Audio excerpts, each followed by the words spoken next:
All right.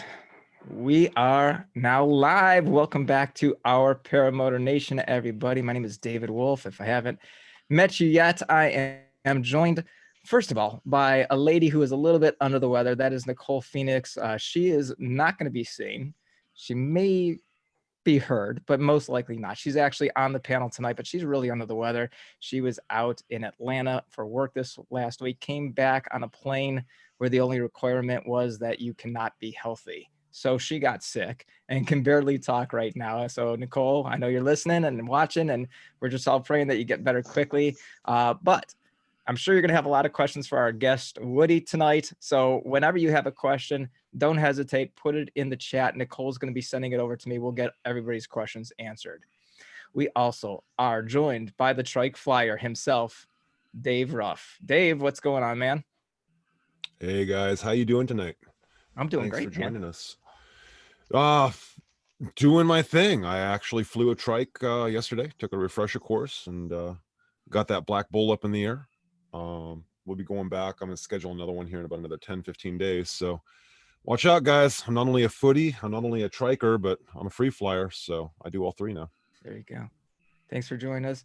And Rick Davies, PPG Gorilla. What's up, bud? What's up, guys? Just waiting on my new gear to come in. All right. Good thing I got friends like Craig Taylor let me fly his gear last weekend, and Mike Cotter will be down here in a couple of days, and he said he's got plenty of gear for me, so I'll be flying. Awesome. So Woody is here. We're going to be getting to Woody in just about 20 minutes after we get through our sponsors. I'm just kidding. It's not going to take 20 minutes to get through our sponsors. We're also joined by Larry DeChico. Larry's going to be talking. He was talking about Thursday, what's in the box. Larry, you got that box with you? There's the box. Top secret. So he's going to be unveiling the newest product from Para Orange. I'll give you a hint to it. It has to do with what we're talking about tonight, which is why we're here. All right. Before we get to all of that, we are going to talk very briefly about our sponsors. We've got a lot of sponsors now, and it's great, and we want more. But let's go through them here. I should be able to see my screen here. This is right off of the Our Paramotor Nation website. We have Lone Star Paramotor, brand new to us. Lone Star Paramotor, we got Parker Awesome and Ron Torin and the rest of the team. Lone Star Paramotor offers foot launching classes for trike class. Let's start over that. Lone Star Paramotor offers foot launch classes, trike training classes, transition to trike classes, and confidence builder classes near San Antonio, Texas. I think they trained that guy that flies out there in El Paso too, but don't hold that against them. They are a USPPA certified flight school as well as an Aviator PPG Alliance partner. Next to them is One Up Adventures and Paramotor Props. So Travis and Kyle want you to know the deadline to register for the trip to La Garda, Italy is February 15th. It is fully guided trip, April 15th through April 22nd. The trip includes free flight training, SIV course, full-time rescue boat, a personal massage. I don't know if it's going to be Travis or Kyle giving you that personal massage, or maybe it's somebody else. I'm not sure. A bike tour, a wine tasting tour, dinners, and so much more. Message Kyle or Travis right away if you are interested in this adventure of a lifetime. Next, Fly PPG discovered power paragliding. Michael Mixer and his team are teaching foot launching and triking only 7 miles from the muddy Mississippi. I want to show you guys this too. Mike sent me this box the other day with a ton of prizes, prop covers. This is a radio chest harness. He's got an entire Paramotor cover, a bunch of t-shirts, a bunch of stickers. We're not going to be giving away anything tonight because we've got so much to talk about. But in the weeks to come, we're going to be giving all that away. Thank you, Michael Mixer, for donating all of that to the show and to all of the viewers. After that, now we got Fly My PPG. Mike Cotter and Justin Fox. They are on their way to Wauchula, Florida. Rick, who flies in Wauchula? That's right, that guy. Right. They're on the way to Wauchula, Florida to do an exclusive training with One Up Adventures. If you're down in Florida, go see these guys. See how they train. They're great guys. Of course, Para Orange products. I'm not going to talk about them. Larry's here. I'm going to let him talk about Para Orange and what's going on. I Fly Indiana starts this training April 4th for the year. The rest of the classes can be scheduled. The rest of their class schedule can be found on their website. Training for military, police, and firemen, only $1,000 and $1,500 for everyone else with package pricing. Part-time training is also available. They have a great selection of equipment to choose from. Lastly, if you've remembered, we've had Clearwater of Nantucket, Craig Taylor. Well, it's no longer. He's gone, but he's actually back with Wicked Wings logo. When you go to the website, you can click on the logo and it's going to take you to the bottom of the page. So here you can see some of the logos that have already been created. There's mine right there in the middle there. They've got colored logos. There's Paragliding Talks right there, a couple others. And of course, he is an amazing supporter of Resurgence PPG. At the bottom of the Our Paramotor Nation website, you can see how you can apply that on. So once you get there, you'll be able to do that. All you need to do is email him at wickedwingslogo@gmail.com. One other thing I did add to the web page is this. It's a tip jar. Yeah, guys, when you go out to a restaurant, you're tipping the waitress or waiter, right? If you feel like you're learning something here or you're getting entertained, or maybe Dave Ruff gives you a smile or a laugh, click on the tip jar. It's only a $5 tip jar. You can do it as often as you like. You can do it every day. Dave. And if you get tips, are you actually going to purchase the image of the tip jar? Yeah, right. I think I saw the copyright watermark on Never mind that, boys. Dave, I never smile and I never laugh and I don't have a sense of humor I'm aware of. This is true. No, but you know what? All this stuff that our sponsors, when they send me stuff, it costs money to ship. I got 4 kids to put through college. All right. Enough of that. Let's get to our guests. Let's get to Larry. Larry, take it away. Yes, sir. Yes, sir. So you've probably heard a lot of scuttlebutt about the secret box that we talked about on Robert's show last week. So let me tell you how this all came about. So for people that don't know, David and I probably speak 4 times a day. Chris thinks we're dating. The bag lady thinks we're dating. And David came up with an idea for a great product. But, I have to be careful because David also came up with the idea for the case of coconut bras I have behind my desk. It was a good idea, Larry. It was a good idea. Just never took off. It just never took off. I think there's a time for it and it's coming soon. We're going to bring those out to Rick. You and I will have them at the Palm Bay show, Palm Bay fly-in. We'll get rid of all of them over there.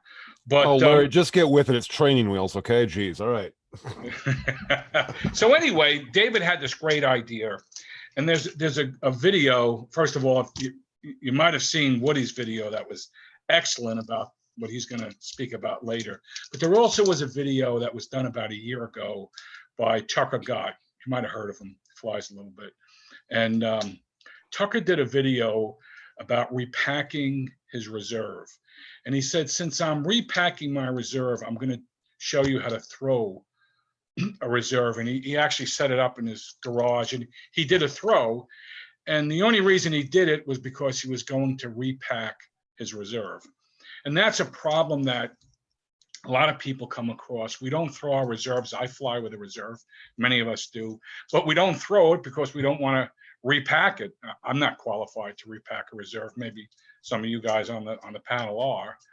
But David said, what if we came out with a product that can be used as a simulator, that we can have this reserve simulator that can be thrown and thrown and thrown time and time again. So we sat down with pencil and paper and Dave said, oh, come on, you could do it in a week, but you can't do it in a week the right way. And we put together a product, which we will have for Palm Bay, that is a simulator reserve. So without further ado, and I hope I won't cut myself, and Woody, I was going to reach out to you to do a scam on David. I was going to get fake blood and cut my wrist and go all over the place, but I got home so late last night. Okay. So let's open the secret box. And this is the retossable reserve. Now, this is of course, one of the models that we put together. It's about 90% of what it's going to end up looking like. And we're weighting it the same as a reserve. We looked at hundreds of different types of reserves, and you'd be amazed at how many videos that we did see on people tossing reserves. And we came up with this design The only difference will be naturally there's not a chute inside of here. When this is pulled, the actual simulator is weighted like a reserve. This whole unit, when you look at different reserves out there, they weigh between 3 and 4 pounds, and we calculated everything. And this will be able to be thrown, retrieved, and put back into the, as we call it, the canister, which is what you see in the black here, and used again and again. So something that every instructor should be using to teach throwing a reserve. I know I never learned. I mean, it was talked about in my training, but we didn't have one to throw. And I guess, except for SIV courses, very few people are actually letting their students throw reserve. So this will solve that problem. We're going to bring this in a price range that makes it affordable for everyone. And believe me, after you watch and hear what he's going to explain tonight, you're going to want to know how to throw a reserve. And it's a great idea to practice with it. So this is the actual mock-up of one. It's going to have D-rings on the end and a couple of different methods we're going to provide that you can attach it. You don't have to do it. Of course, we don't want you to do it in the air. We want you to do it on the ground. You can hang your machine. You can do it from a chair. If you're like myself or Trike Fly or a Rick that have wheeled machines, you can hook up to your machine and throw it. It will have the tether. It will have a cord behind it. It's not actually going to be cord, but the webbing that you can pull it back in and put it back in the bag.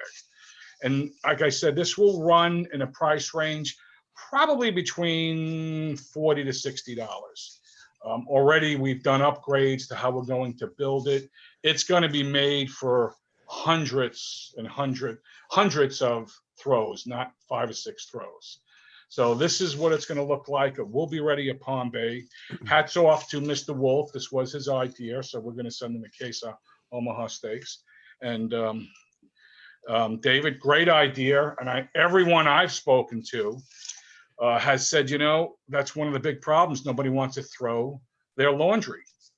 So, and I did speak with 2 of my favorite instructors that will be at Palm Bay, and we'll be doing some demonstrations and little training on how to throw your reserve. So that'll be at Palm Bay if you come by the booths. And You want to say who those instructors are? Sure. As we call them, One-Up Adventures, Kyle Mooney and Travis. And I did speak with Travis. He's bringing his hang equipment, and we're going to be demonstrating and doing giving everybody a shot to throw it. So they will be available. We'll be there doing that. We're trying to get next to each other at the fly-in. So that was what was in the top secret box. I can't wait to throw one myself, but this is not throwable. Don't throw it at Chris. Don't throw it to Need her to Bailey. make them. And where is Chris? You promised me she'd be on the air tonight. She's under the weather. Whatever. She's not feeling well. Okay. All right.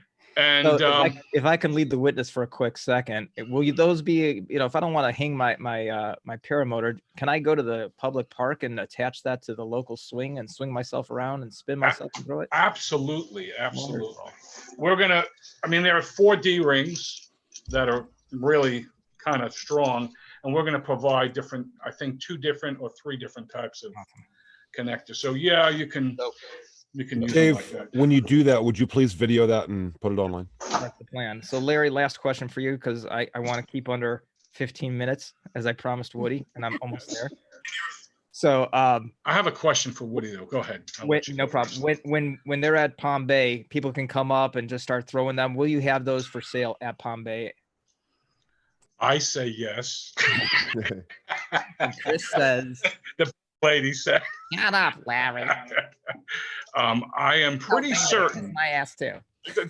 he's got some pair. I'm pretty sure. I love you, Chris. I don't know if she watches. I am 92% sure that we will have these at Palm Bay. That's a pretty accurate number, 92. Based on a conversation I had today when I told her I was going to buy a motorcycle. So I'm pretty certain, since this didn't hit my head this morning, I am pretty certain they will be at Palm Bay. Larry, I'm gonna let you ask the first question of our guest tonight. So Woody, what kind of wing do you fly? Oh, Scott. Jesus. You're a jerk. That's what I said on pre-show, that we don't ask that question. But what question? But what wing do you fly? No, I'm kidding. Mostly a piece two lately. Larry, I'm looking at your product there, and I feel like there's a couple small upgrades that would make it so much better. Like that handle's permanent, right? Well, no, this handle pulls out Uh-huh. and is attached to a tether. Mhm. So when I didn't really see you throw yours. I mean, I Mhm. know, Right. but it if you wasn't on watch, yeah, it was on the video. If you watch how a lot of these units work, when you pull this handle, there's like a 14-inch to 16-inch tether Sure. that then pulls out the next bag. So this will be attached to a tether that pulls out the simulator inside. When the simulated chute comes out, there's also an attachment, because this would be on your seat or your machine. So when you throw this, you'll get about a 10-foot throw out of it. I see. Yeah, my maybe it does this already, right? But in my head, I want to put it in my gear, right? I want to have it on the Tornado. I want to have it on the Sup Air. That's my free flight harness, the Sup Air 4. Okay. And for that to do its thing, right? The diaper inside needs a couple little hooks. You need to use the handle, the pull that's yellow in your hand. Yeah. That is part of the thing that either comes with your paramotor or comes with your free flight harness. And it has, as you probably know, the lines that keep the reserve compartment closed. So when you pull it, that's sort of what opens the compartment, all the flaps fly away and it lets you throw it. So like in my head, I'm like, how do we swap out that yellow one for the one that comes with whatever you're flying? Right. And that's a problem because every one of them is different. That's why we had to come up with our handle. every one of them's different, but they all hook in the same way. And it's super simple from a manufacturing standpoint. It's just a little loop. Like I could go get some reserves. I've got extras in the garage and show you what I'm talking about. But it's a small loop. You put a Lark's head knot and the handle goes through it. And that's how they all connect. They go in two spots. It's either on the edge in the center or like the middle of the center, the big flat side. And with those two loops, any harness I can think of, or free flight or paramotor, you'd be able to use that stock one, which in my head is kind of nice. Like if I am a paramotor instructor and I've got people in the setup, it'd be nice if they were using the motor I sell for their practice. Right. And as far as manufacturing, it couldn't be simpler. It's just two small loops that you sew on. I know the loops you're talking about. Yeah, we have some of those handles. We do have some of those handles. See, yeah, to me, the handle's just bonus. I would never use it because I would want to use the handle that came with my gear. Mm-hmm. And I don't know. It's like it's such a simple upgrade for you to make it, in my mind, so much nicer. We will take that to the drawing board. Yeah. I don't know. I do have handles. Screaming in the other room right now. Say that again. I said I hear screaming in the other room. I'm causing trouble. I'm sorry. Here in front of everyone. No. I want it to be great.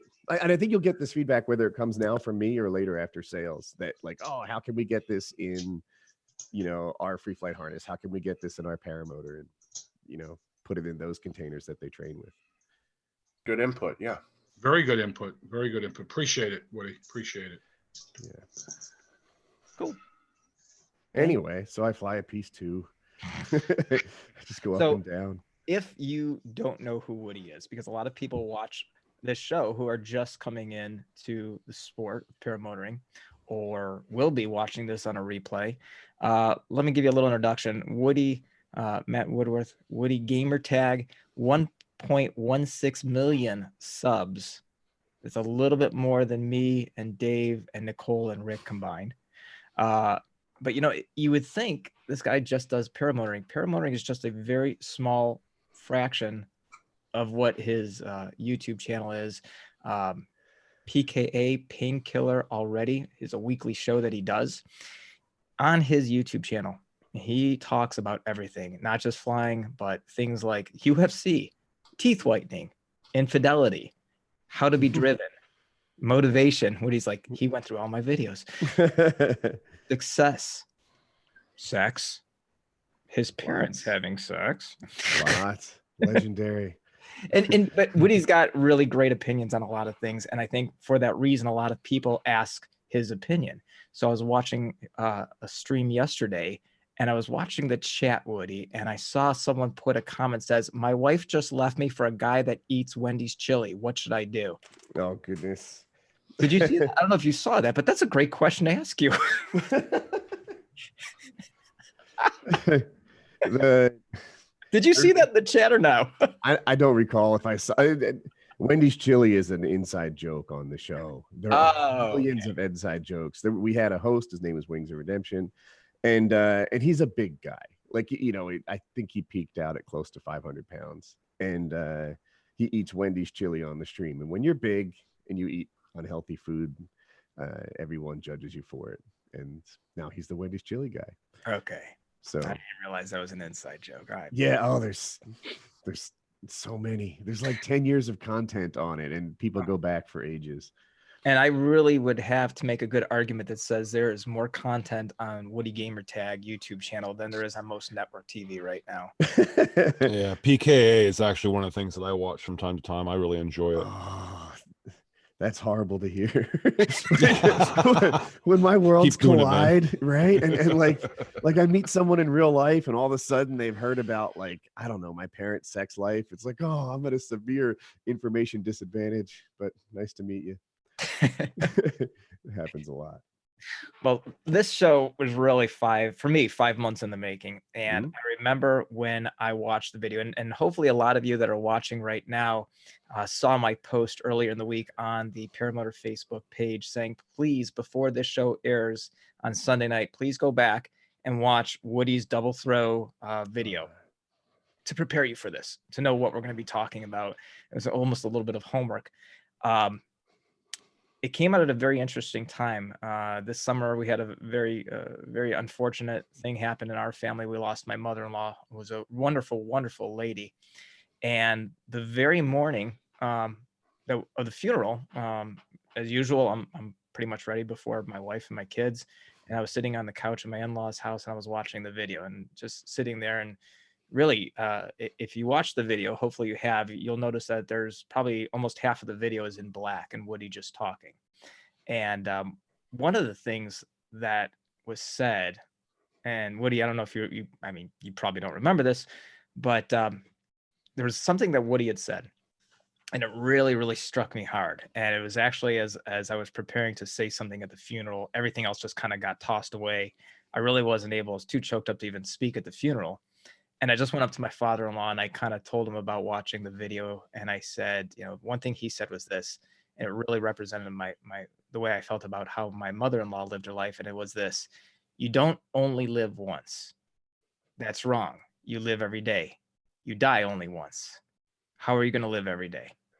So I thought that was pretty profound, and you probably didn't even realize. And I'm quoting someone in that, but I don't know if you knew how profound that would make someone feel. Yeah, that's it.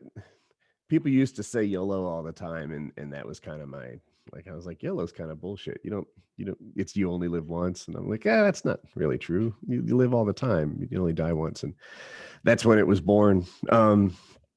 Yeah. And it was the context of me saying that had to do with my risk profile, you know, like, is it smart to go up and do acro? But what is life like if I just don't do my favorite things? And, you know, you try to find a balance. Yeah, I think a lot of people, myself included, I would say if I couldn't fly a paramotor, I'm not sure what I would really do with the rest of my life. Right. The point has gotten so deep in my blood, there's no way you can take it out. I hear you. Yeah, I'm the same way. Shucks. Even though I can't fly every day, I'm definitely about it every day. You know, every day I'm on YouTube or on Facebook or just doing something. I have a friend group I chat with all the time where we talk about what we're going to do and, you know, what that person should do to get better, you know, giving each other exercises. But yeah, every day I'm about this stuff, and to remove it would be a major change for me. It'd be giving up a lot. Mm-hmm. I mean, with everything that you've gotten going on in your life, and there's a lot. I mean, it's one of the top things in your life that define you. I mean, if you had to look from the outside, and we're going to get to the whole content of the show here in just a second, but again, I want people to get to know our guest a little bit more than they did before they saw the show. if you had to look from the outside looking in at a person that knew Woody pretty intimately, what would you say who Woody is? How would you describe Woody? So I'm pretty happy with how I've done so far, right? Like I've had some financial success. I've got the Z-list celebrity on YouTube for whatever that means. Father, son. I'll tell you though, one of the things that I think back as sort of like impacts that I've made is my lifeguard days. Like all the way back at 19, 20 years old, I used to be a lifeguard on the beach. And I was going to say hundreds of rescues. That's actually exaggeration. It was like 130 some rescues. And some of those are the things that I think about as like coolest thing I've ever done, even though it's so long ago. But like I'm in my head, I'm trying to tell it without being an ass, but I had a rescue. We were packing up the end of the day. I didn't see him early enough. And the guy was drowning. He was going under. And, I suited up. I went out there. I pulled him back in. And he was so grateful. And then the next day, he brought his wife and kids around, said, "This is the guy." And that's probably one of the coolest things I've ever done with my life. So that, I don't know, when I think of who I am, like that's who I aspire to be. That's awesome, man. Yeah. All right. But flying is just a goof, right? Like there's no greater good in this. All right, let's take us back to the Okay. reserve throw. And I know you spoke about this on paragliding, and I try not to have us repeat what we've heard in other podcasts, whether it's something that we might have heard on Anthony's or on Robert's show. So let me kind of just, I guess, get to the video of what we all saw. And it was great because we saw this raw emotion of a guy who was holding a case of his cell phone, it looked like, in one hand and probably his phone in the other, and sweat just dripping off him, going, "I don't believe this just happened, but oh my gosh, here's my reserve, and here's my other reserve, and here's my wing." So it was very raw, it was very real. While you were flying, you'll take us back in a second. What happened? Obviously, the first reserve came out, got tangled in the risers. The second one came out, and it was a good inflation. And this is the whole basis of the show. This is what I want everybody to learn. So when you're practicing with the reserve, well, let's take that back a second. I have a reserve on my Atom 80, and if I'm flying, and maybe I'm doing some mild acro, and I take a collapse, or maybe something crazy happens, when am I going to first realize I'm out of options? I need to throw this thing. That's the first scary part to me, because the second part, I'll be in a state of panic. Okay. Am I going to even realize where my reserve is at that point, grab it, and do I know how to throw it? And that's the whole point of going to Larry and say, can we make this thing so we can practice this thing over and over and over again? Imagine being in the car for the first time without any training, and someone pulls out in front of you as you're driving 40 miles an hour down the road. Are you going to know what to do, whether to swerve or hit the brake? Or you need to know how to do something in a state of an emergency before you do it. So Woody, go ahead and take us back to that. I'll stop talking now. Yeah. So I was practicing a move called the helicopter. Helicopter's a little risky. My thought process was I try new things over the water, right? I'm in this tow club. We tow up, we do the move. If I'm good enough that I think I'm safe at the move, then I give myself permission to take it to a paramotor and, just get all the repetition in that you need to get actually good, to move from safe to, very good at the thing. And I thought I was there, and I wasn't. So this particular wing was a bit of a step up for me, and I had some success over the water. So I took it to the motor, and it's a little harder. You're a little heavier, and everything happens a little bit faster when you're wearing a paramotor. So basically I didn't give it enough brake. One side dove and it twisted. But when your wing twists up, when you get that riser twist, picture yourself, if people don't know, on a swing set, you turn around. The first half twist is kind of hard to achieve, right? It wants to straighten you out. After that, the rest come easily. Once you've got that half twist and the chains are touching each other on the swing set, you can just keep on twisting. So I had some low number of twists, call it 2 or 3, and I was in a stall. But because they were all twisted up, I couldn't operate my brakes anymore. Once they get too many twists in that, they're just locked into whatever position you used to have. At this point, I was still probably overconfident. I had been twisted plenty of times, and I had been stalled hundreds of times and thought that like, this is cool. I've done this before, but to do them together was a new thing. As I was trying to undo it, I got twisted more, call it like 7 times. So now I'm just all wrapped up. You can imagine if you're on a swing set, how that chain is kind of touched and then it Y's apart at the top. There was no way to reach above the Y to get myself untwisted. And because I was in this stall, the wing wasn't flying nice. If you're twisted up, it's not that severe a situation. You can get untwisted. If you're stalled, it's not that severe a situation because you can, I've done, that's a move I know how to do. But if you're twisted and stalled, well, now you're out of control. And that's the situation I was in. It didn't take long before I got into this. It's either a nose down spiral or kind of a sat. And I'm just twirling around and around and around. And it's getting difficult to monitor my altitude and stuff. And I'm just working out the twists. I'm working out the twists. And it's getting better. Like I'm getting it done. I get all of them done up to the last one. And it's stuck. And I can't seem to make any more progress. I don't know why. I wish I had the video, but I couldn't get any more twists out. And I had this sort of reluctance to throw my reserve. I thought, like, seriously, am I doing this? Like, yeah, it's time. So took my right hand reserve, I pulled it, got a grip on it, tossed it hard and fast, out sort of down to the side. And the wing gathered up the reserve and I could see it. I didn't spend much time doing it, but I pulled on the bridle just a little bit to like tug it. And if a reserve can catch even a little bit of air, that tends to multiply and it gets fully inflated. But I gave up on that quickly and I grabbed my other reserve and I threw it. Just the way it was, that my paramotor and stuff, it was pushing my helmet forward, like it wasn't covering my eyes, but it was too low for me to see up very well. And but I could feel it, suddenly you get yanked up by your shoulder straps, which is a nice situation. Like I didn't realize it, but on a paramotor, it puts you into a pretty cool PLF like position, that parachute landing fall. When you launch, it pulls on the swing arms and builds a seat underneath you. Well, that's all gone, right? Both parachutes are out. So the seat, goes up behind you a little more nicely. You're being held by your shoulders. So you're kind of just suspended by your leg straps, ready to do a PLF, rather than having a seat built underneath you. I wasn't too high by the time the second reserve inflated and floated for maybe, I don't know, I'll call it 30 seconds or so. And there was no wind at all. It was a nice day to practice.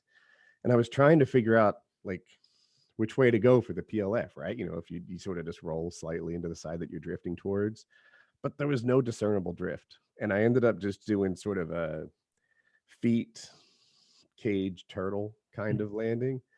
And then I was just shocked. I was like, I can't believe I'm okay. I can't, it just ended. Everything's done. And for about a week, I thought I had done a good job, right? Like the sort of my post lousy heli, I thought I had done a good job. My mental playback was like, well, I used all the available time to try to sort out the wing and sort out the twist. And I allowed myself enough time to throw not just one, but 2 reserves, right? So like, how could I have done better? And I've changed my mind on that a lot. And I've talked to some like mentor status pilots about it too. The sport doesn't really have a problem with pilots throwing reserves too much. You don't hear about that. You don't see it much. It does have a problem with pilots throwing the reserve either too late or not at all. Sometimes people just crash and the reserve's still right there in the canister, ready to go. And it would have been really great if, when I saw I was in a twisted stall, if I had thrown. My first reserve would have worked. It was a Beamer 3. I'd be at 3,000 feet with plenty of time to not only steer that reserve to anywhere I wanted to go, but I would have had time to collect my wing. It would have been fantastic. It would have been a much better experience than the close call I set myself up for by allowing it to get into auto rotation and going bad. So if you're in a twisted stall, it's definitely throw time. Like stop, you're done. If you have a cravat, and you can fly straight by weight shifting and maybe pulling a little brake, work it out. Once you've got straight and level flight, then you're okay. You're going to be a little compromised on your flare, but it's probably better than throwing a reserve. I threw a reserve in training once and I downplaned, and that was a really hard hit. It was into water, but I hurt for days to walk. Like it was a serious, one of the things I learned from my training throw is that throwing kind of sucks. Now I buy usually the biggest reserve they sell, unless it's a tandem. And I would definitely throw a lot faster than I did that day if I had to do it again. Let me ask you a couple questions here, just from everything you just said. First of all, because most of us, if not all of us that are watching this, have not been in the situation that you have been in. So should that ever happen to us, where we're completely spun around there, when you're saying that you're trying to untwist, is that all muscle, just pushing the opposite way of the twist? Yeah. So in one of the SIVs I took, they talked about it. You kind of kick with your feet, and much like on a swing set, you're sort of fighting to go the other way. Very mildly, it does want to untwist, right? Like on the swing set, you go real slow until the last half revolution, then it sort of speeds up. It's just like that. And you can do it. Turn your motor off and turn yourself around. It's not that big a deal. But don't do it while you're stalled. Otherwise, you'll be in trouble.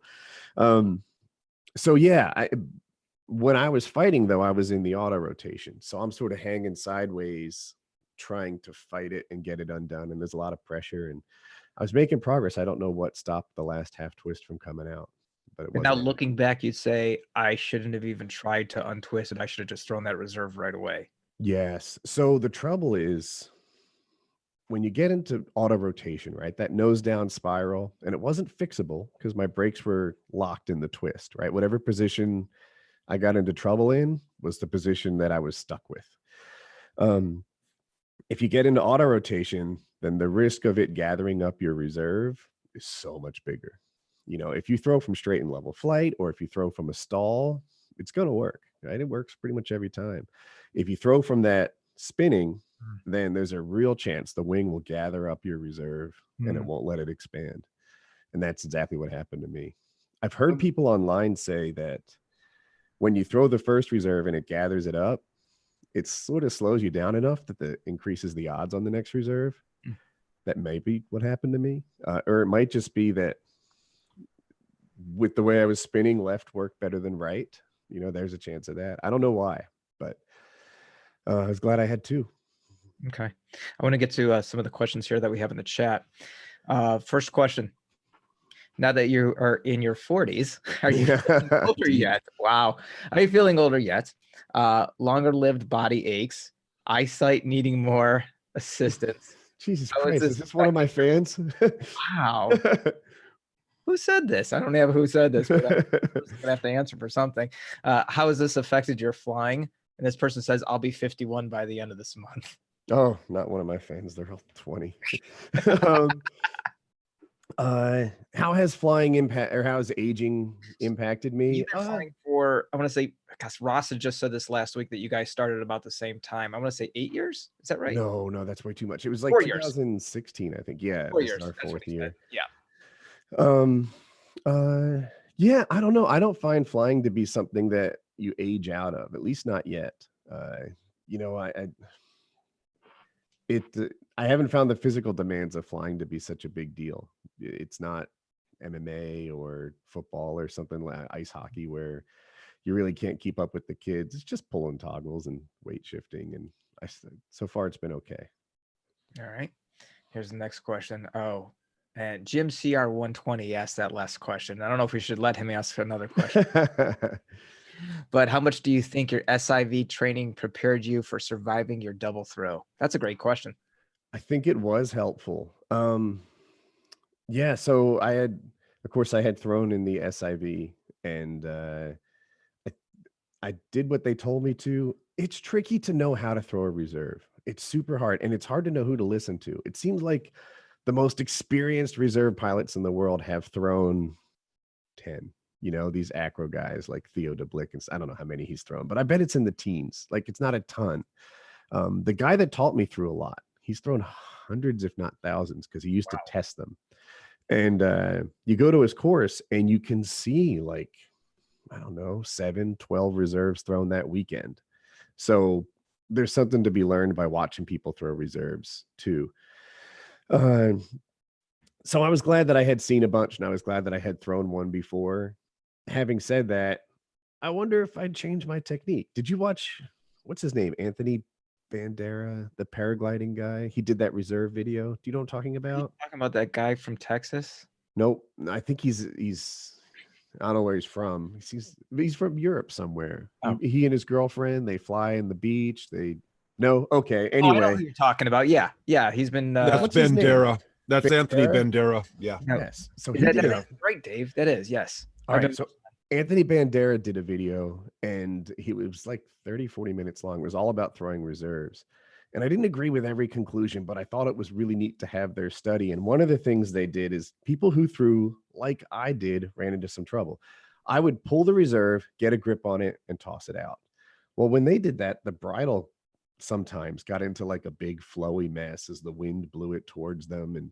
And that was a challenge. They thought it was safer to just throw it straight out in one motion and never allow all that bridle to sort of end up in your lap.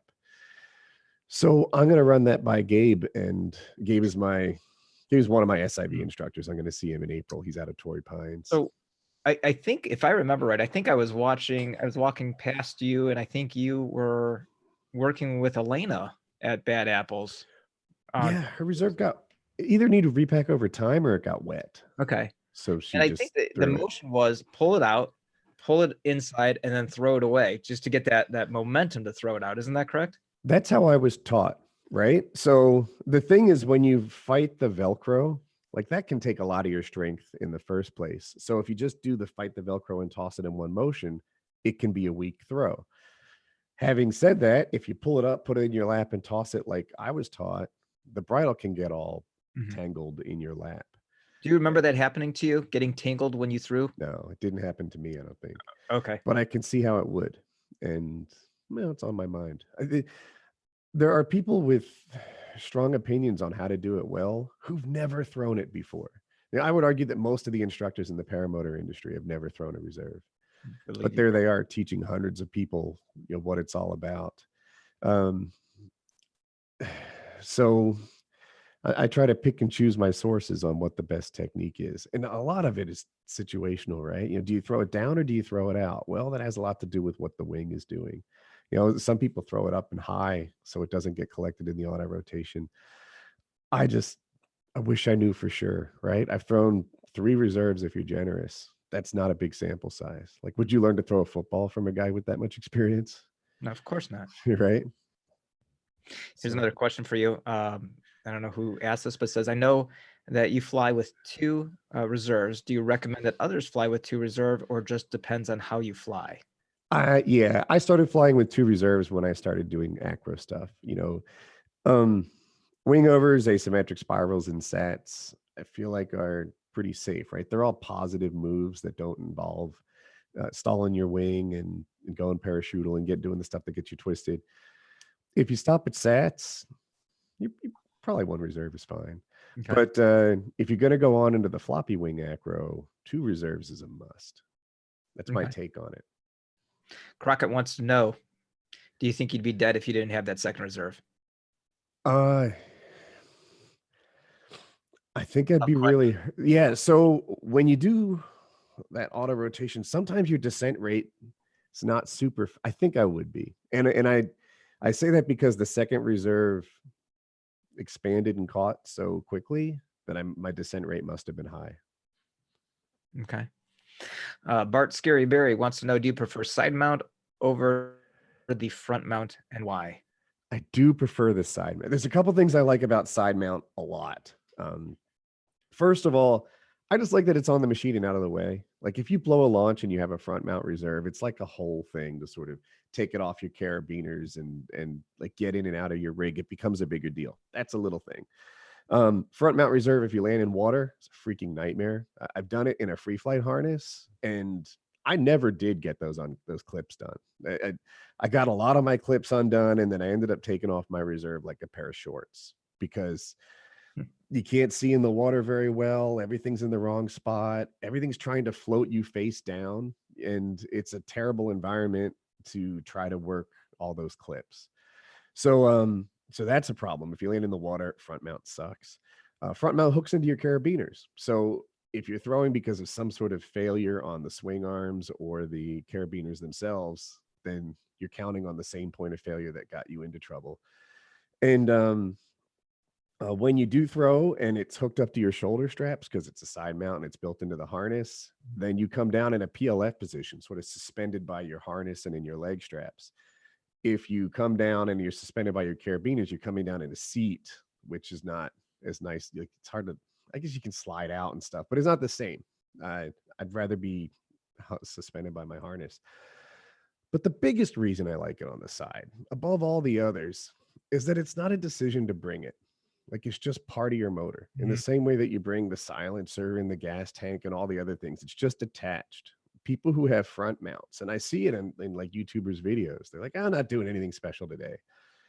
I don't need a reserve.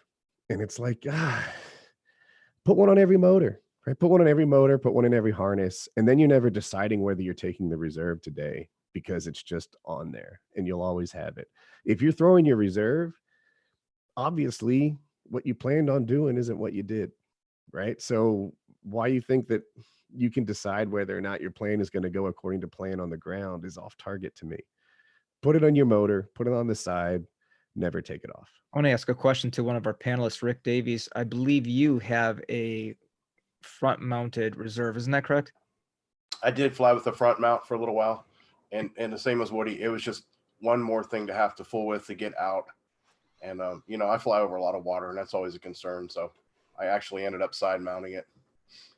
Was that on a trike or a foot launch? It was on a trike. Yeah.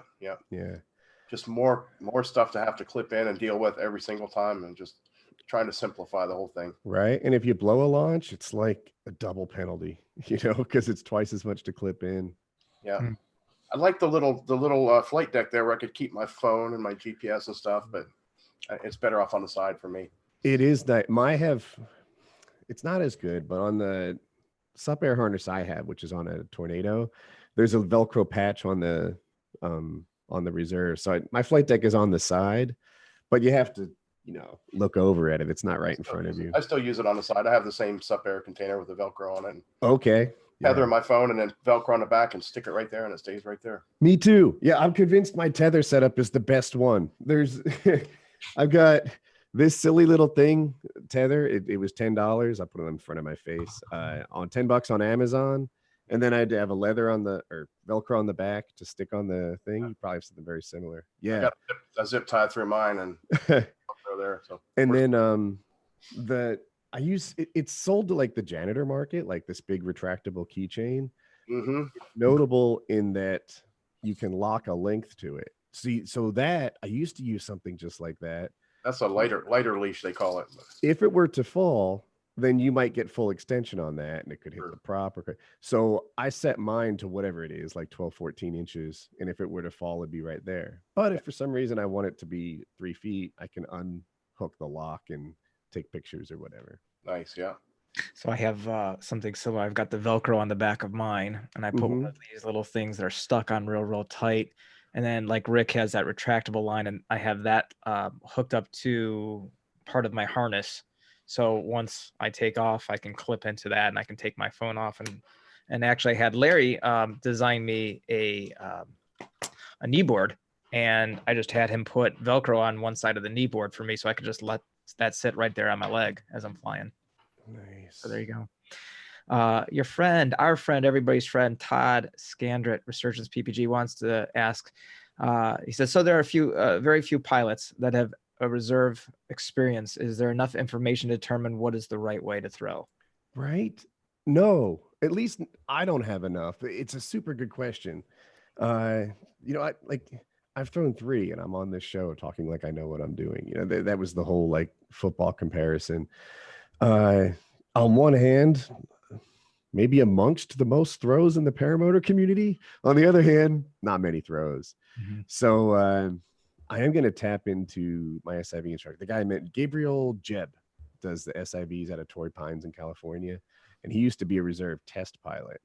Now, I think a lot of those throws were from straight and level flight, but he's also an acro pilot and an SIV instructor, so he's seen thousands. And I'm going to get his opinion on some of these things, like, is it better to pull it into your belly? Maybe the different situations of when you throw it down versus sideways versus high, and pick his brain a little bit, because I might throw again, hopefully over water.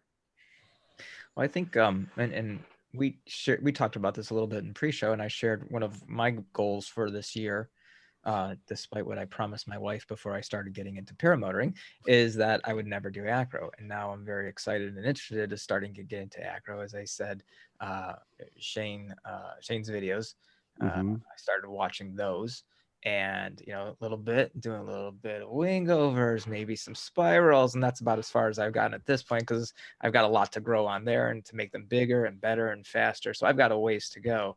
But I can see that with our whole community, everybody wants to start doing a little bit more, because maybe you get a little bored of the same old thing and you want to increase your excitement level and take it to another step. So like you said, I don't know if there's enough, but who knows? No one really knows, except maybe the people that have been doing this for years and years. But we need to talk to those people and get that message out there. Certainly someone with over 1.16 million subscribers can do a video with an orange bag that Para Orange has, and expose and the right way to throw a reserve, so that more and more people will know exactly how to throw a reserve, because it will save lives. And that's one of the things I was excited about this show, is having you come on and talk about that moment, that decision moment. Because I was thinking about this a lot. Like, I'm the type of person, and maybe you were the same way in that heat of that moment, was I can fix this. I can fix this, because, when I flew into a tree, I didn't want to go home and tell my wife. I was more scared about telling my wife than what the bill was going to cost to get this thing out and fixed. Okay. So the last thing I want to do is tell my wife I threw a reserve, because she'll be scared. So, I would try to fix it. If I were in that moment, I wouldn't have thought, okay, I'm ramped up here, I need to just throw the reserve now, instead of trying to work it out. So the more that we hear from you and other people who have been in that heat of that moment and that decision, that moment of when do I throw this thing? Is this the time to throw it? I think that's something you have to have that line drawn in your head and be prepared for that, I guess. Throw a little sooner, I think. Chris, this is a Chris Santacroce thing, but the sport doesn't have a problem with people throwing too early. Like, you don't see it. And Jack Pimblett, he's a world-class acro guy who sometimes mentors me. And I was talking about, when do you throw, when this happens? And his statement was basically throw early. He's like, you might second guess yourself and say, maybe I could have fixed that, but it's better that way. And as a guy who had a reserve caught up in his wing in an auto rotation, like, that's waiting too late. So, obviously don't throw if you just get a tiny, a 20% cravat. Your wing will fly fine with that. But if your wing's not flying, toss it. You might think you could have fixed it, but it's better to have that second guess than the opposite. I wish I had thrown. And you talked about doing wing overs. I love paramotors for learning that sort of thing, like wing overs and asymmetric spirals. And the free flight guys take forever to get good at that. And the reason is altitude is so precious. They're rarely in a situation where they feel like they can throw away 1,500, 2,000 feet and practice that. And when they do, like when they're in an SIV environment, they're trying to be a better pilot in 9 runs, right? 3 runs a day for 3 days. On the other hand, I hope you do this, right? When you get better, it's okay if this run was exactly the same as the run before it. Like, there's no advancement that has to happen. If you just get 1% better that day, that's awesome. There's no rush. You're not aging out of this thing. If it takes you 3 years to do great big Tucker Got wing overs, cool. Like that's not a problem. And you don't have to push it to some level you're uncomfortable. A lot of acro progression is about, like, deciding today's not your day, right? Maybe you got a little headache. Maybe you're just scared and you're not the best you today. That's cool. Today's not an acro day. You land, pack your bag, and eat dinner. Like, it's cool. in the free flight world, sometimes it's like, well, it's now or never. You know, I don't have this altitude all the time. This is my SIV day. Like they're pressured to make progress. When altitude is free and infinite and anytime you want it, like baby steps. It's the nice thing. You don't have to make leaps and bounds. You can just small incremental steps forward. Great to hear. The same thing was said last week by Ross Gasaway. He said, Oh, every really? time I go up, yep. He said, every time I go up, I want to be 1% better than last time. Yeah. His goal is just If that, like, it's also okay to not be 1% better. It's okay to be like, yeah, I came up here thinking I was going to do big wing overs. And then, you know, I don't know. I got scared. I felt a bump. I started thinking about my wife, kids, job, and decided I'd rather just chill. You can do that too. Like, so some of acro progression is sort of, you know, daring yourself to do something, but a lot of acro progression is, you know, giving yourself permission not to do something. You don't always have to push yourself to levels of discomfort. Yankee, not Yankee, Strike Flyer. I think he had a question for you. Yeah. Hey, Matt. Watching your videos, I've heard you talk about your hard deck as far as for altitude versus your aerobatics and things like that. And when I was hearing you talk, I heard you say that you tossed your reserves with probably about 30 seconds of reserve time, which 750 feet, maybe 1,000, somewhere in there. Talk about your, if you would, because I know I adopted it. I'm just starting to do wing overs. I'm thrilled if I get half the wing under the horizon now. I've been flying for about as long as you. I just 50 years old and really, really reserved, I guess. Take your but time, working bro. on it. Yeah. Oh yeah. It's, you know, it's one of those things. I'm in no hurry. But I'd appreciate it if you talk about your hard deck for people out there, what your limits are and things like that. Yeah. So I don't do really anything interesting below 1,000 feet. And like I work on a lot of different things and I put the most dangerous stuff at the very top, right? So I'll do helis or full stalls or whatever. It has to be 3,000 feet. If I'm going to do something that I'm learning, I've got this altimeter watch. If it doesn't start with 3, keep holding the throttle. Like it's not time yet. So 3,000 feet AGL to start something. And then I'll do moves with greater levels of mastery on my way down to 1,000. And then at 1,000, stop. That's it. You know, at 1,000 feet, I have enough time to, what is the OODA loop? Orient, observe, decision, action. This is, are you guys familiar with this? Mm-hmm. So that's about, I think I need 1,000 feet to do that. I think I need 1,000 feet to sort of figure out where I am, what I'm looking at, make a decision, and then act upon it. And a lot of people might look at my flying style and say that that's where the danger is. Like, oh my God, I can't believe this guy's doing helis or dynamic full stalls or whatever. But I look at other flying styles and think that's where the danger is. These people are flying around in sketch weather at 200 feet all the time. That's where you die. You know, like it, so far, everyone dies when they hit the ground. And you guys are flying right next to it. You get fooled into thinking that 100 feet, 200 feet feels safe, right? Especially newer pilots. They're at 1,000, 2,000 feet. There's like this fear of heights. It's a thing they're not used to seeing. But that 100, 200 feet, that's where people die. That's where, like, you know, 50% collapse and then subsequent sort of fly underneath it just dives into the ground and the pilot hits hard. That fella that Tom Kubat interviewed in his video, did you remember that? He took he had a weather related collapse. So he was in bad weather flying around at a couple hundred feet. And that's what it took. His wing was flying and the pilot was just sort of, you know, coming back underneath as he swung into the ground. So keep it up high. That's where it's safe. That's where you have time. That's where your reserves work. That's the good stuff. And go ahead. Oh, I was going to say, no, I actually really appreciate you bringing that up because for me, had no training in wing overs and I do them at 500 feet, no training whatsoever. Start learning how to do them, get up to 3,000 feet. You know, I watch you, you know, other people. I fly with Kyle regularly. No, get up high. And I'd be sitting at 3,000 feet looking around going, I'm not doing a wing over up here. Look how high over the ground I am. One day it occurred to me going, listen, you dummy.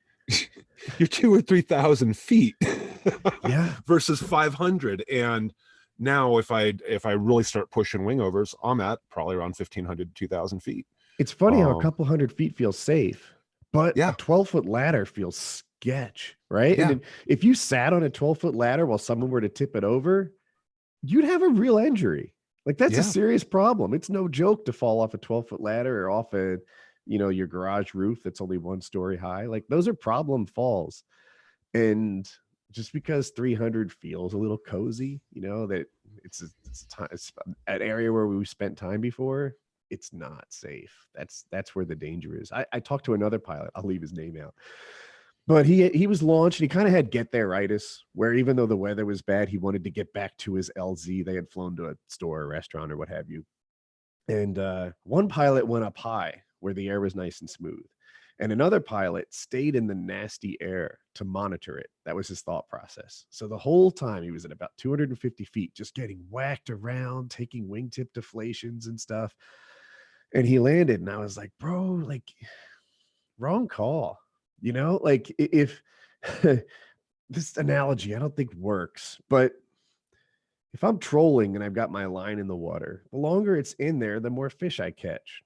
Presumably, I don't fish, but that's what he's doing at 200 feet. Like he's fishing for a problem and he's just dragging his line across the water. I would rather him just cross the trouble zone than spend all his time in it. Spend your time in the safe area. And that's my take on it. So yeah, if you're practicing acro, go to 2,000-3,000, take it down to 1,000, stop. You can go back up. It's a paramotor, right? There's all paramotor stuff here. You've got all the altitude you want. You have all the runs you want. There's no reason to do it unsafely. And and this is the thing I promise you. If you do low acro at a fly-in and you think you're cool, zipping around, doing your thing 100 feet off the hard deck, everybody's talking shit about you. Nonstop. They are talking smack about your risk profile. They think you're dumb. You're near the crowd where people can see you. 0 people are impressed by your acro. 0 people think that you're doing a neat thing. Like, I don't know. I go so high, no one's even watching. Like, I don't think anyone looks at me. I go off and away, and I want to. We were watching you, and you looked pretty good. But I don't know if you know this. Rick Davies is the 9-time world trike powered paragliding acro champion. Did you know that? I can see it on his name right down there. Yes. And he does have a question he wants to ask you. We hold that competition in the mountains of Central Florida every year. Anybody wants to challenge me, bring it. Is it a landfill, the mountains of Central Florida? Yeah. So in my training, absolutely 0 was covered about reserve, wasn't even spoke of. Mm-hmm. You did your training at Aviator, right? Your final training? Dude, taking training is like my idea of a vacation. But yeah, Aviator is one of the schools I've trained at. I've seen, and a couple people mentioned in the comments, and I've seen it now that they actually do train throwing reserve. Was that part of the curriculum when you were there? They trained it, but I don't think we actually put our hand on it and threw it. It was like a how to do it. They put you in it, you found it, and then you simulated it. Now they have what I guess I'll call a non-reserve that you can pick up and throw. Yeah. And I think they even spin you around while you toss it and you aim for something. Yeah, I've seen them done that. It's interesting. Yeah. Yeah. More instructors should teach that. That's a good thing. They should. And I would like to see, I have this video I haven't edited where I smack talk instructors, but most of them haven't taken an SIV. And I would really like more instructors to have taken an SIV, like take a big deflation, take a full stall, spend some time with, like, SIV instructors have seen this stuff all the time, pick their brains. I would like to see, if instructors went to SIV courses, it would raise the level of awareness in our sport for, and have them throw a reserve. Like I was talking about, I don't know if I said it pre-show or on the show, but how many of these instructors are teaching reserve throws without having thrown a reserve? Like, you wouldn't settle for that in football.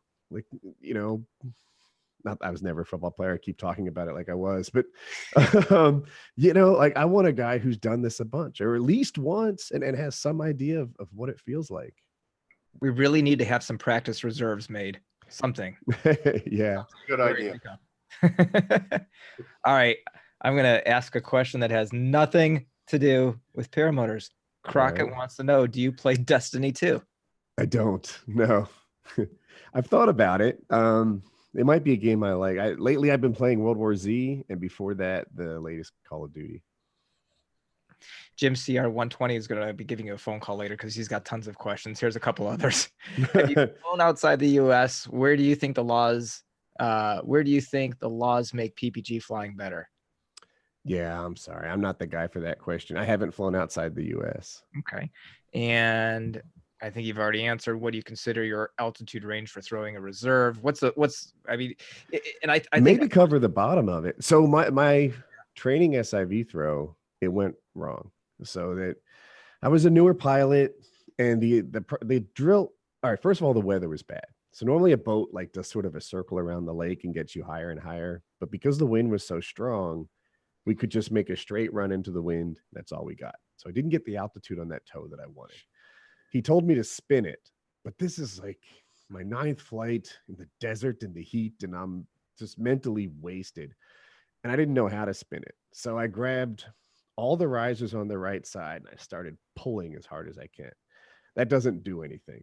That's at best you do a pull-up, maybe. Like you can't pull all the risers at one time. So he's telling me to spin it, and he's telling me to spin it, and I'm trying incorrectly and nothing happens. So he says, all right, what do you do a nose down spiral? Well, between not having a high toe, wasting a lot of time not spinning, a lot of altitude not spinning, and doing a nose down spiral, I burnt all my altitude.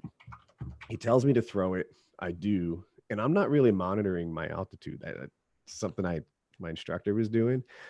I threw it at 70 feet, according to the boat. And it was low, and it came out, and it never had an opportunity for the downplane to really sort itself out. Maybe it would have, maybe it wouldn't. And I hit the water pretty hard, but I hit it under reserve.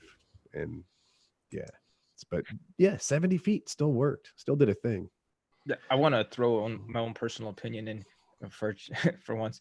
I posted a video. A lot of people saw it. Not my own video. I posted this on Facebook, something that someone shared with me, where the pilot, and this was a couple of years ago, it was a tow. The pilot was up in the air, probably about 70 to 100 feet, hit some bad air over some trees, and took a collapse and started going down, immediately through his reserve and landed on his feet. And he really, yeah. And he was over water. I might have seen. No, that he was over land. And it was just a simple tow that went way wrong. And my opinion is there's no lowest altitude. You throw. If you have a chance to throw, what's the worst could happen? Right? Yeah, it doesn't hold you back. You paid for the insurance policy. Now use it. Yeah, and I keep repeating myself with this idea that we don't really have a problem with people throwing too much. I think I've literally never seen it. We do have a problem with people riding it into the ground or into the water. Yeah. Here's another question that came from the chat, and the question: what is Woody's favorite podcast? And I'll just tell you now. Before the show, he said, "I love our Paramotor Nation. It's my favorite show. I watch it all the time, over and over again." That's true. That's so not true. What do you like? My favorite podcast? I guess I don't listen to a ton. Probably JRE, the Joe Rogan Experience. That's the one I spend the most time listening to. I also listen to Cloud-Based Mayhem. Okay. All right. I don't think Anthony Vella's in the chat tonight. I haven't seen him come up yet. We already talked about that. What other questions? Do we have any other questions in the chat? Yeah, I think there was another one here. Well, I guess how many, I don't know if you can answer this question. The question is, are there SIV schools that you would particularly recommend or against? I don't want you to say what you're against. Right. I guess you could just say on the ones that you've gone to, what was your experience there? That'd probably be the safer question to ask.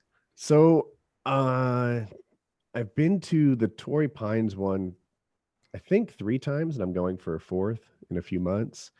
I also did one with Chris Santacroce, and I also did one with Brad Ganuscio. And,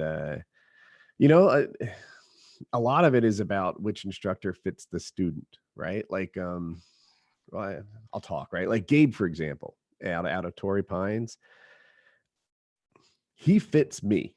And what I like about him is that he extracts every bit of like daring and skill that I have for, you know, that given course that year. Um, in a sort of fun way, right? So if your wing overs aren't big, he's like, "Come on, rip it!" And it's like you have this sort of permission and encouragement to go big. If you land in the water, oh my God, you come back to this like hero's welcome where everyone's clapping and cheering for you because you dared to go big, and you get a T-shirt. You get this T-shirt that says you're a member of the Torrey Pines swim team. I have 3 of them, and tens of people know how cool that makes me. The I have Santa Croce, right? Santa Croce is a different style.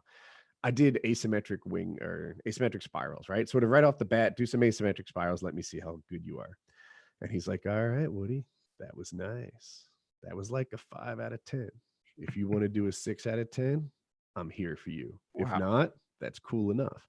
And that might be the fit for you, right? You might say, "Yeah, dude, that sounds wonderful for me. I'm a little nervous about doing it in the first place. I don't want some guy Gabe clucks into the radio like a chicken if you don't go big enough." Right?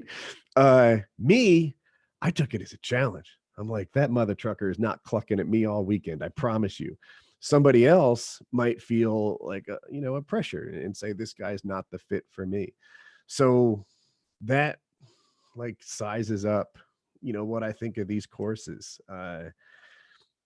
It's about how well the instructor fits the student more so than like all of these instructors are way better than I need them to be, in terms of like knowledge and experience and probably who's listening to this now, but different ones fit different pilots. Yeah. I tell that when people ask me, and I do get asked more often now than, well, I get asked often, where should I go train at?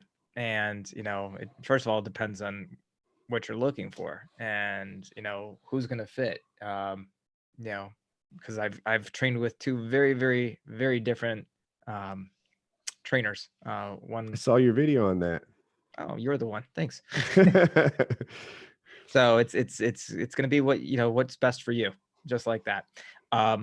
Here's a question for you, and I don't know if I should say I could either set you up for a home run or put the pressure on you. Here's a question from the chat. I won't tell you who yet unless you ask me to tell you.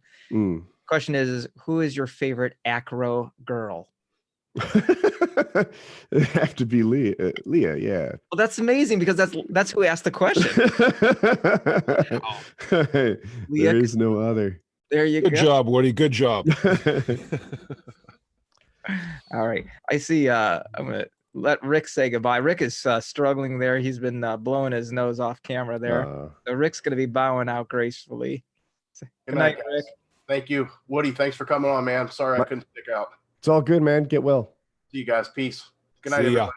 There you go. Thanks, PPG Gorilla, for joining us. I know Nicole, who's been very active with the chat tonight, and I'm very, very grateful for her helping out with that and transferring those questions over for me to ask you. She's got some very, very wonderful things to say about Chris Santa Croce. Absolutely loved training. Nicole, if you want to come on and say anything about that or your experience, you're more than welcome to. Yeah, I hope I didn't come across as negative. I love Santa. Santa is great. He's one of the, I was gonna say one of the top 3 schools. There are 3 big schools, and I'm not trying to rank them, and he is one of those 3. Chris is awesome. I buy a lot of gear from Chris too, but I didn't talk to him. I listened to him on Cloud-Based Mayhem talk about his style, and he used to push students harder. And he to quote him, like he put a study on it, and he felt like his motivations were sometimes about himself, whereas now his motivations are about the student, about, what does the student need? What is, how does this go? And, but that's just a contrast in styles, right? Some of you like an instructor who's clucking at you like a chicken if you're not ripping it hard. But Chris, when I did my SIV with him, Johnson threw a reserve, but it broke like a 3-year streak of no reserve SIVs. Gabe, on the other hand, last time I did a reserve with him, I think there were a SIV with him, I think there were 11 reserve throws. So choose what fits. Yep. Go ahead, Nicole. I absolutely loved my time with Santa. I was taking a paragliding course, not a maneuvers course. It was the first time that I'd ever free flown. So I have to ask you the question, because Dave Ruff and I ask everyone that has free flown and paramotored.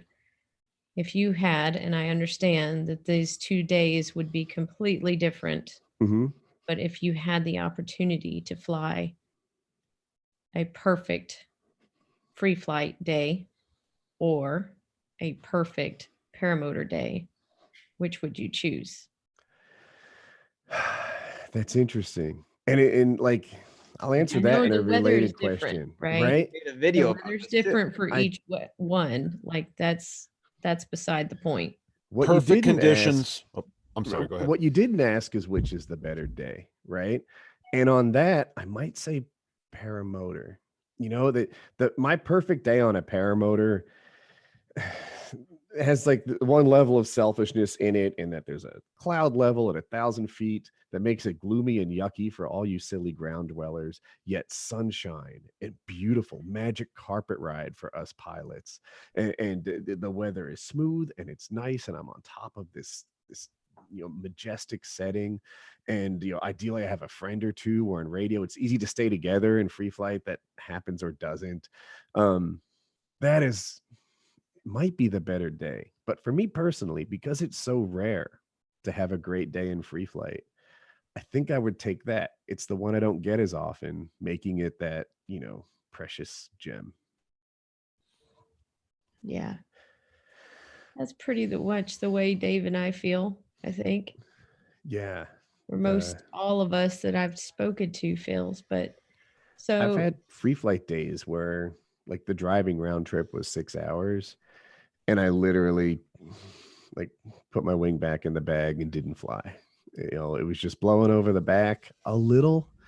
And I was like, at best, this is a dangerous sled ride. And I know I drove, but sometimes the smart decision is to put the wing in the bag. That's what I did. You bring up a neat thing that I haven't experienced yet, and that's flying over a blanket of clouds. I've flown in fog or over a fog bank out in California last year, and that, my God, that was majestic as the sun was coming through it. But I don't know if I ever get into that where there's 1,000-foot cloud layer and I get up above it through the magic hole, and right, I don't know, I might change my mind, man. That paints a picture that's just awful pretty. That to me is the perfect day for paramotor. So good times. yeah. I mean, so my experience with Santa Croce was incredible. Like I just can't even describe it. And the things that he knew, like he knew what was going to happen before what happened. And he knew what I was thinking, even though at the time I didn't even know what I was thinking. And the way that it's actually more important to him, like the safety aspect of it, like what you were saying about not necessarily going so big, but staying really safe with it and knowing your limits and knowing when to put the wing back in the bag. Like that's big for him, and he gives major kudos for that. So, and I know that you guys probably can't hear me very well, but I'm trying to speak as loudly as I can, honestly. Your audio is good. Yeah, Chris is great. And it sounds like he fit you. He did for me, for what I had, for what was going on and the type of training that I was taking. He fit what I needed in that moment. Right. Yeah. Whereas like I'm trying to draw a parallel, like what you would have gotten from Gabe. Gabe does SIV, doesn't teach new students to fly, but I imagine he'd be making you like wingtip touch wall kiting. You put it to the ground, then you put it to the other side. He'd have you spin back and forth. He might have you do that run into the air thing. Like he would drive you more, and you might find that you become this, great pilot because of that pushing, or not enjoy the experience. We had one guy in the last SIV I took, he was a dentist. And I'm pretty sure he faked an injury and ditched out on the class. He said his wrist hurt him and didn't come back. And, so whatever, it's about how he fits the student. Well, I did do wingtip touching Okay. on the ground and spinning the wing. Or You did ground helis? I attempted. Me too. Yeah, right there like with I you. was trying to, and then also like putting it down, kiting it upside down, but in a twist, and then bringing it up to right side up. So technically a ground heli, but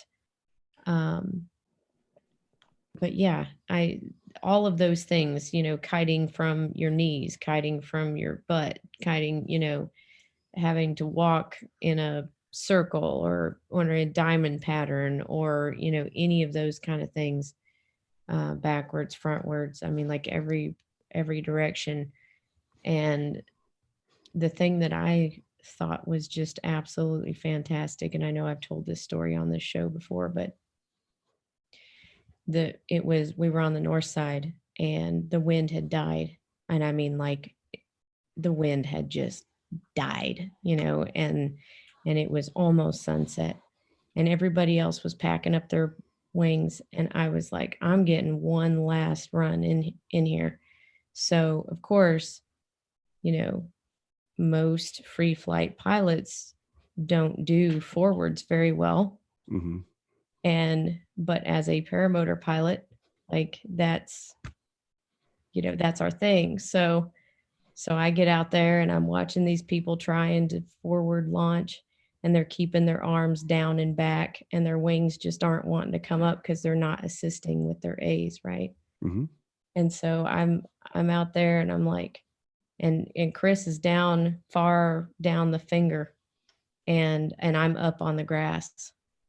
And I know you can picture this, but like I'm running, and I mean the wing comes up and it's beautiful, and I'm running just as hard as I can go, because I'm forward launching, and I'm getting into torpedo, like I've just leaned over and now I'm in torpedo, and I'm just running just as fast as I can go. And Chris had his back to me, and I yelled for him, and I was like, Chris, and he turned around and he ran to me, and like, he does this thing where he runs next to you and makes sure that you've got your leg straps, and he makes sure that all of your straps are good to go. And that was because a couple months before, someone had actually passed away because going off the south side, I think it was because they had forgotten their leg straps. So it's a thing, when you're flying at Point of the Mountain, that he like runs down there. Anyway, so I'm running, and there's no wind. So I'm kind of running down the hill, down the finger. It hasn't picked me up. And I had to like really scrunch up my legs and like really pull them up. And even my feet were dragging the bushes as I launched, because the wind wasn't picking me up. And so he's on the radio, and he said, "You are fierce." And that just made like, because I mean, there was no wind, so I'm having to run just as hard as I can run, and I'm running down this hill, down the gravel, and he's running next to me. And it was a moment that I can't even describe, to have that person be like, "You are fierce." He was like, "That was impressive. That was awesome." And all because all I did was just a forward launch on like a no wind forward launch, which we take for granted, right? Like we totally take for granted. Yeah. First of all, that was a well-told story. Second, it reinforces my point about, the instructor and just the fit and what you needed to hear. And it's cool. I love Chris. Yeah, absolutely. I mean, like in my moment, Gabe might not be what I needed in that moment. Chris was, but I can see the benefit and the magic that Gabe would be able to bring. Like if you were right on the cusp and you like wasn't sure, Gabe would give you that that extra incentive or that extra what's the word I'm trying to push. Yeah, just that confidence to move a little bit further. There's like it's almost a permission. It's weird, right? I'm a grown man, yet somehow, when I'm in an SIV environment, I have a permission to, take a little extra risk. And it helps because one, there's a retrieval boat there. There's water if I hit. There's an instructor there to help me with some things. He's monitoring my altitude. He's making some of the reserve throw, no throw decisions. I guess in conjunction with me. You don't override him, but you can throw if you want. Like you only override in one direction. You can throw, but you can't not throw. So he's there mitigating some of your responsibilities, and you get a little more permission to go for it. And I like SIVs. I'm going again.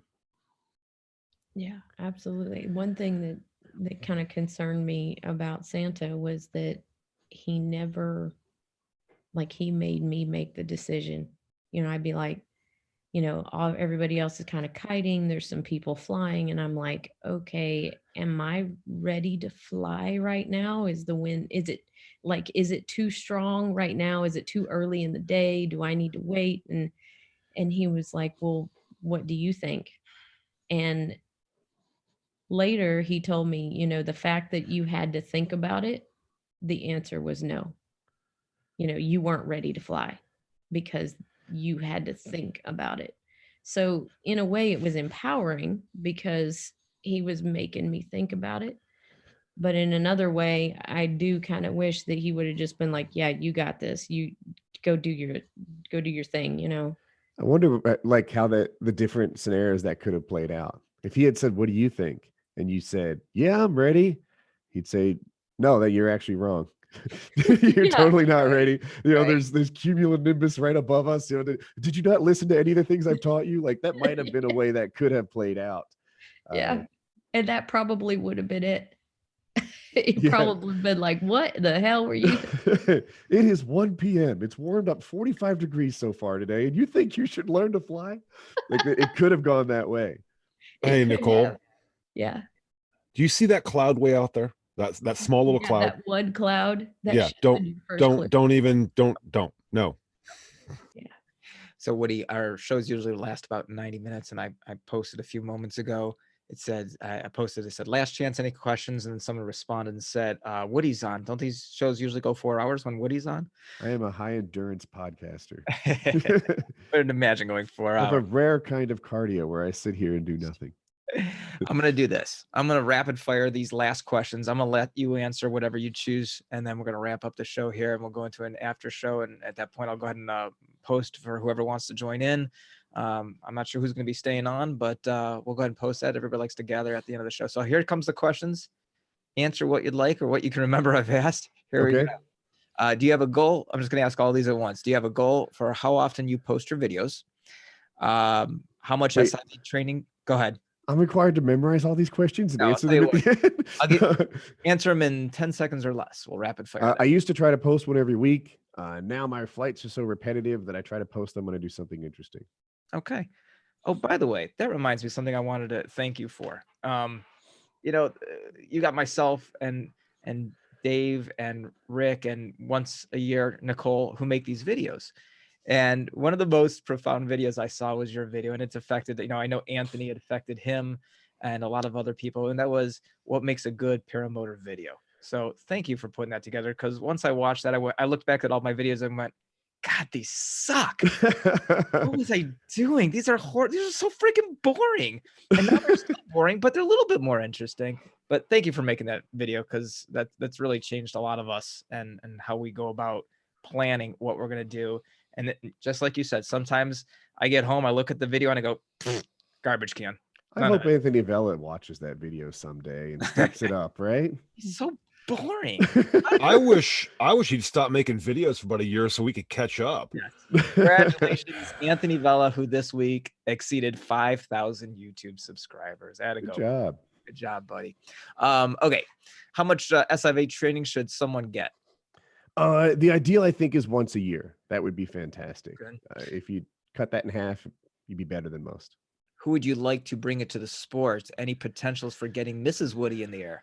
I don't have anyone in mind to bring into the sport, and my wife says no. She gets invited. I'm tandem certified to fly people around, and my daughter says yes, and my wife and son are not into it.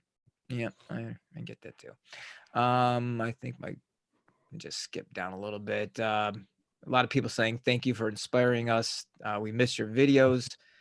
More videos, please. I think I missed They some. only say that because I don't make the bad ones that they make. Thoughts on gear? Will you be posting any types? It's been a while since you posted your thoughts on your gear. Will you be posting anytime soon?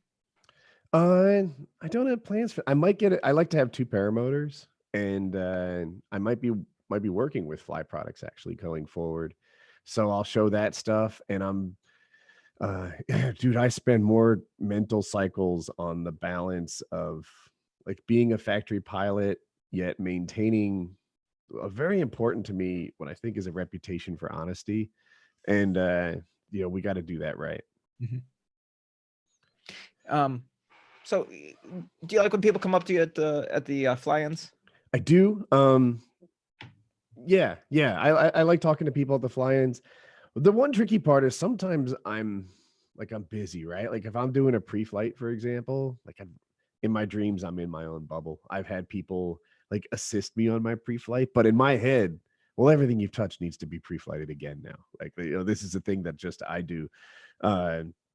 One time I was putting my gas cap on, and the guy actually put his hand over mine and gently helped me spin the gas cap on my paramotor. And it's like, bro, come on. That's creepy.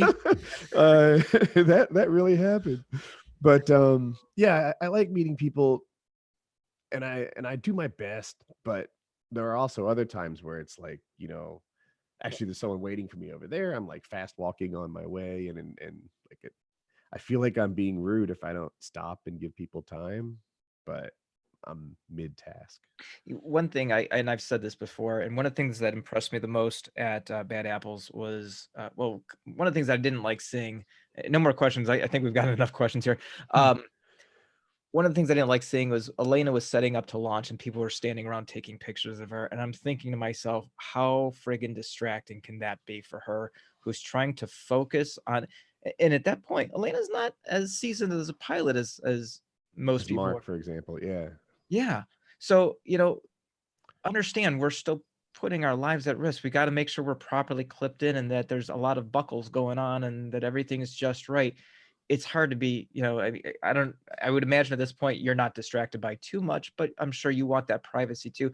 Plus, when you go to fly in, you've got some buddies that you want to hang out with too. So, I'm sure a lot of people would appreciate just, when people say hi, and that's cool and everything. But it's nice to hear that, you like to have people come up and say hello. So there's a balance. I was talking, people don't know Naveed probably, but he, I don't know if he owns Fly Products or runs it or what have you. And he was telling me about Manu. Now, if you don't know Manu, if you ever watch the Aviator PPG acro team, he's the guy who's doing the infinity tumbles and the helis. And like, he's just maybe clearly one of the best paramotor acro guys on the planet.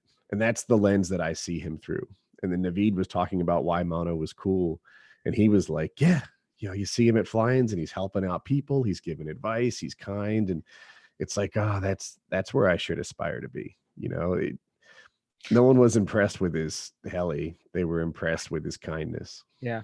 And I'll ask one more question. And I do want to thank our co-host for the evening, Jim CR120, for the 1,000 questions he's provided. I really appreciate it. You've made my job easy tonight.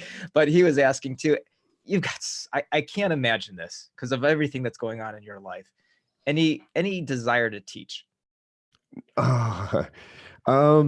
I used to have a desire to teach. I thought about it, but there are a couple things like holding me back. One, I'd be giving away like the best flying sessions to the students. The air that I take now, instructors always flying lousy air because they're working in the good air. It seems like it would ruin what is a really nice hobby right now. And also, I haven't seen many rich paramotor instructors. Tons of people that complain about the rates, but none of them show up in yachts. So like, I just don't know what the top end, like if you're the Michael Jordan of paramotor instructing, I don't think you earn a lot. Like there are other ways I could spend my time if I wanted to be responsible for working. But that's the thing I appreciate about these instructors, that they're doing it because they're passionate about it and they Right. love that moment. There's nothing that's got to be better than that moment when that person lands for the very first time and that embrace and that brotherhood or sisterhood is displayed. That's awesome. That pays more than the money, but the money's important too. I like the launch. I like watching them launch. Like when they first get up, like I don't know, popping paracherries is my kink. Don't judge. One of my goals, and I don't know, because we have a big trip planned this July, June or July, is to get up to fly my PPG when the Resurgence student is there when he becomes an alumni. So that's something that I've talked with Todd about and Mike about, and that's a huge goal of mine because it's got to be amazing. It's got to be amazing. That's where you retrained, right? You did a video there? Yes, I did. Yeah, I heard their field is amazing, the best in the country. Like it's top notch. I don't know about that because I haven't been everywhere, but as Ross and I were mentioning last week, because Ross showed up during my training, and then the next day, Travis and Kyle showed up. I'm like, what is going on? Amazing, and no one else is here but me. So it was an amazing experience. But you fly over some lavender fields and some mint fields, and it's just gorgeous, absolutely gorgeous out there. So if you ever get a chance to get up to St. John, Michigan, it's well worth the trip. Yeah. Hey, Woody, you mentioned that your kink is watching new guys get up in the air. I travel for a living, and I have the opportunity to go to many fields during the year. Mm-hmm. It's my kink too. Last year, I think I witnessed probably pretty close to about 50 to maybe 60 new pilots get up in the air, and it's just watching them get in the air is just wow. Watching them land for the first time, whether it's good landing, bad landing, whatever, the look on their face and the emotion behind it is just absolutely super cool. That flight test video was amazing. Yeah. Did you see the aviator taught flight test how to fly, and it just synced to music? Yeah. That one. Eric did the guy that's doing that for Eric did a phenomenal job. They captured it. Yeah, they really did. Right there. So I'm right there with you, brother. I know exactly what you're talking about. All right. Before I wrap it up, Dave, I think you have an announcement that you like to make each week. Oh yeah, it's my kink, man. This is your job, buddy. Absolutely. I love it. It actually gets me talking. All right, guys. Hey, I really appreciate you guys traveling into the show, watching the show. Woody, thank you so much. We will have an after show. I don't know how long Woody's going to hang around. I'm probably going to hang around about as long as he can because I've got to get production done tomorrow. However, I'm also a 4-hour type of guy, so whatever. Hey, while you're at it, you're obviously on Paramotor Crazy's channel. If you are not subscribed, please hit that subscription button. That goes for Phoenix in Flight, who is under the weather.